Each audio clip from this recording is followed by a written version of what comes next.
উপদেষ্টা, মাধবপুর উপজেলার স্বচ্ছ রাজনীতির ধারক এবং বাহক, যার বিরুদ্ধে কোনো দুর্নীতির অভিযোগ নেই, যার বিরুদ্ধে কোনো স্বজনপ্রীতির অভিযোগ নেই, সেই একজন মানে রাজনীতিবিদ, পরিচ্ছন্ন রাজনীতিবিদ হামিদুর রহমান হামদু ভাই উপস্থিত রয়েছেন। মাধবপুর মডেল প্রেস ক্লাবের সম্মানিত সাধারণ সম্পাদক উপস্থিত রয়েছেন, সহসভাপতি, প্রথম যুগ্ম সাধারণ সম্পাদক সহ অন্যান্য সদস্যবৃন্দ। আজকে এক মাহিন্দ্রক্ষণ, যে মাহিন্দ্রক্ষণটির জন্য আমরা দীর্ঘদিন ধরে অপেক্ষা করেছিলাম। আমরা গত 2টি বছর ধরে আমরা আলামিন ইসলাম সহ সবার সাথে কথা বলেছিলাম যে এই পরিচ্ছন্ন মানুষটিকে যদি আমাদের মাধবপুর মডেল প্রেস ক্লাবের উপদেষ্টা হিসেবে আমরা মনোনীত করতে পারি, তাহলে আমাদের প্রেস ক্লাবের সম্মান বাড়বে।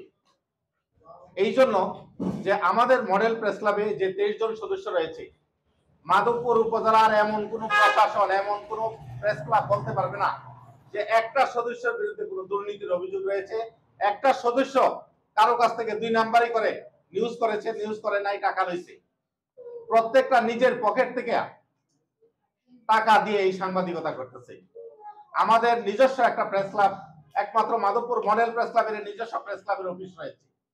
তো আজকে সেই মাহিন্দ্রক্ষণ উপস্থিত হয়েছে। সেই মাহিন্দ্রক্ষণের মধ্যে আমি একটা কথা দেবত ভাষায় বলতে চাই যে ভালোবাসা এমন একটা জিনিস, সেটা 2 পক্ষ থেকে হতে হয়। আমরা যখন আমাদের মধ্যে সিদ্ধান্ত নিয়েছি, সবাই যখন স্বতঃস্ফূর্তভাবে মত দিয়েছে যে একজন পরিচ্ছন্ন রাজনীতিবিদ হামিদুর রহমান হামদু ভাইকে উপদেষ্টার বিষয়ে সবাই দেবত ভাষায় মতামত দিয়েছে। তারপরে বিষয়টা নিয়ে আমরা সম্মানিত উপদেষ্টা মহোদয়ের সাথে কথা বলেছি, উনিও অত্যন্ত সুন্দরভাবে সমর্থন জানিয়েছে। তো এই যে ভালোবাসা, ভালোবাসা 2 দিক থেকে হয়। আমি আপনার জন্য জান প্রাণ দিব। আমরা অনেক সময় প্রেমিক প্রেমিকাকে কথা বলতে গিয়ে অনেক সময় বলা হয় যে প্রেমিকাকে প্রেমিক বলে যে তোমার জন্য 7 সমুদ্র 13 নদী পার হতে পারবো আমি। কিন্তু বাস্তবে গিয়ে শীতকালে এক প্রেমিকা তখন তার প্রেমিককে জিজ্ঞাসা করলো যে অত্যন্ত শীত, মাঘ মাসের শীত, যে আমার বাবা অসুস্থ, এই শীতের মধ্যে বাড়ির খালটা পাড়াইয়া তুমি আমার বাবার জন্য একটু ওষুধ আইনা দাও। আরে আমি তো শীতের মধ্যে পড়তে পারি না, শীতের মধ্যে নামতে পারি না, পানির মধ্যে নামতে পারি না। তাহলে তুমি যে বললা 7 সমুদ্র 13 নদী পার হয়ে পার করে দিবা আমার লেগে, এটা তো বলছি আবেগে বলছি।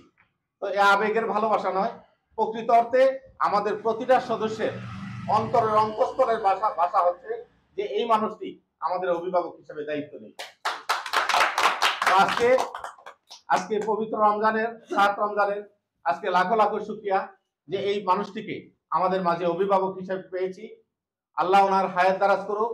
আগামী দিনে এই স্বচ্ছ 23 জন সাংবাদিককে নিয়ে আমাদের এই অভিভাবক, উনি আমাদেরকে যেভাবে বলবেন এইভাবে আমরা পরিচালিত হব। এবং শুধু তাই নয়, ওনার বিরুদ্ধেও যদি কোনো আমরা অভিযোগ পাই সেটাও আমরা নিউজ করব, শুধু যে ওনার প্রশংসা করব তা না। আপনারা জানেন যে এই মানুষটির, আমার বন্ধু বানেশ্বরের ফয়েজ, আমি যখন ঢাকায় থাকতাম তখন প্রশংসা করতো এই মানুষটি। ফয়েজের কাছ থেকে ওনার প্রতি আমার আস্তে আস্তে ভালোবাসা জন্ম হয়।